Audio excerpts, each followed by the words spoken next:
Assalamualaikum warahmatullahi wabarakatuh. Halo kawan-kawan. Oke, kali ini kita bahas lagi soal debat calon bupati Bombana kemarin kawan-kawan. Temanya itu adalah peran pemerintah daerah dalam pengembangan potensi sumber daya alam berbasis kearifan lokal. Siapa pemenangnya, siapa MVP-nya, ini akan kita bahas kawan-kawan. Sebab banyak kawan-kawan tadi yang DM di Instagram, di WhatsApp juga, ada yang bilang, Sak, gimana nih? Kira-kira siapa yang menang nih? Kalau saya bilang, untuk debat kali ini, miliknya Pak Hasrat. Miliknya Pak Hasrat, panggungnya Pak Hasrat. Sekali lagi kawan-kawan, saya perjelas ya. Saya tidak terafiliasi dengan calon manapun. Jadi, saya mengatakan ini, itu the real kawan-kawan. Saya tidak pernah berkomunikasi dengan Pak Hasrat, tapi saya harus akui bahwa untuk malam tadi Pak Hasrat adalah pemenang di panggung debatnya kawan-kawan. Kenapa?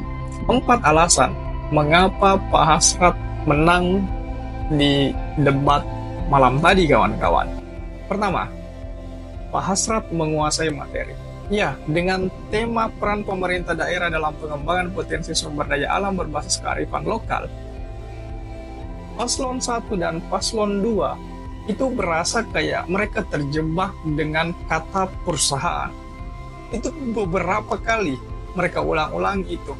Hingga kemudian tiba pada Pak Hasrat 03, tiba-tiba 03 ini bercerita soal pertanian, membahas soal perikanan, membahas hal-hal yang memang dekat dengan masyarakat begitu. Jadi berasa dalam penguasaan materinya dari 03 ini betul-betul sangat-sangat apik begitu, sangat-sangat disiapkan dengan sangat matang begitu. Jadi Pak Hasrat ini betul-betul tidak main-main dalam debat kali ini begitu. Saya rasa ya di luar daripada tagline-nya harus anak Bombana, terus dia ulang-ulangi itu. Tapi memang kelasnya Pak Hasrat untuk kategori debat dan retorika jauh banget kelasnya dari 2 calon saingannya itu teman-teman. Ya itu, pertama Pak Hasrat itu yang paling menguasai materi ini. Kemudian selain menguasai materi, yang kedua Pak Hasrat itu menguasai panggung kawan-kawan. Terlihat beberapa kali Pak Hasrat kalau habis berdiri, kadang pulang lagi minum, itu enjoy banget. Berasa kayak memang di omset berpikirnya Pak Hasrat itu kayak berasa ini panggung milik saya gitu. Jadi kayak memang dia naik di atas panggung berpikir bahwa dia harus memenangkan debat ini gitu. Itu mindset yang luar biasa yang dilihat di dalam diri Pak Hasrat begitu.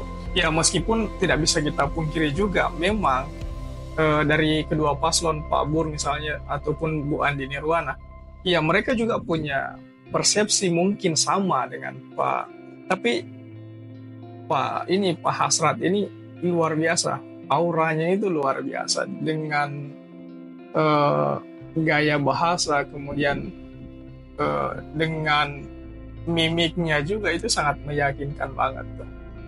Nah, selain menguasai materi, selain menguasai panggung, ya lagi-lagi saya harus bilang retorikanya Pak Hasrat itu beda kelas itu.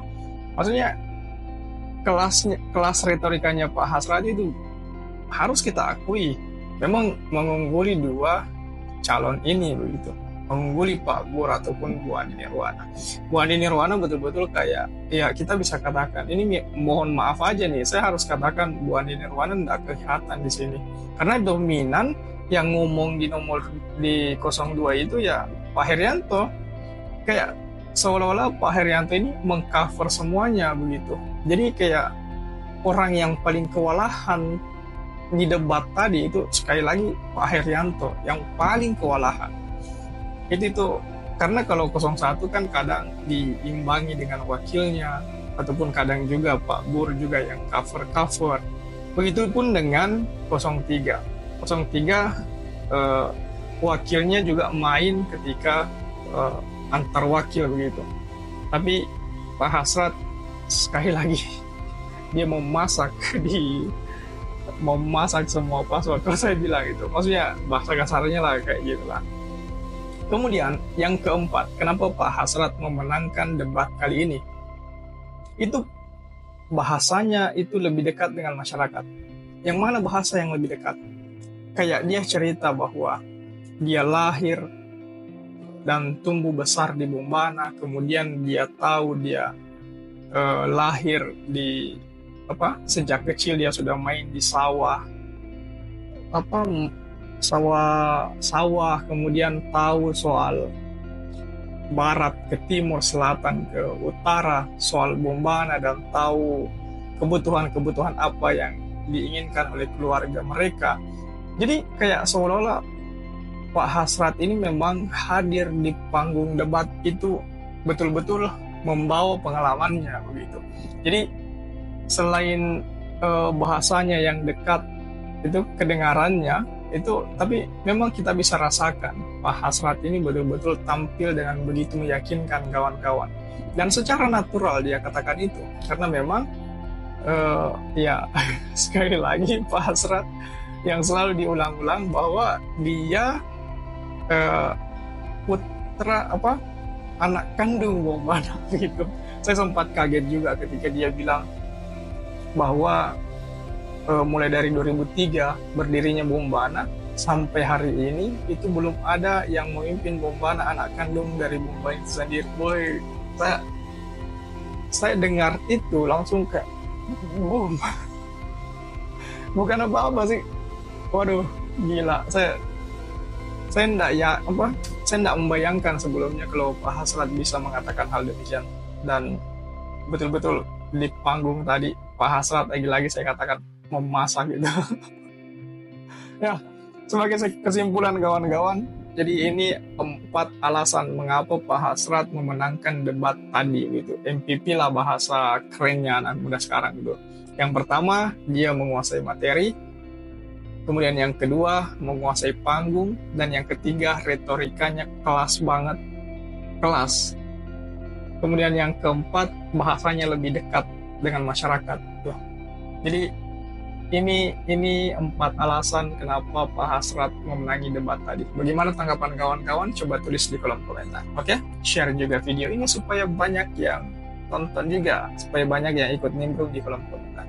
Oke kawan-kawan, jadi saya rasa itu saja dulu. Terima kasih telah tiba di sini. Jangan lupa subscribe agar tidak ketinggalan pada video selanjutnya. Sekali lagi terima kasih dan assalamualaikum warahmatullahi wabarakatuh.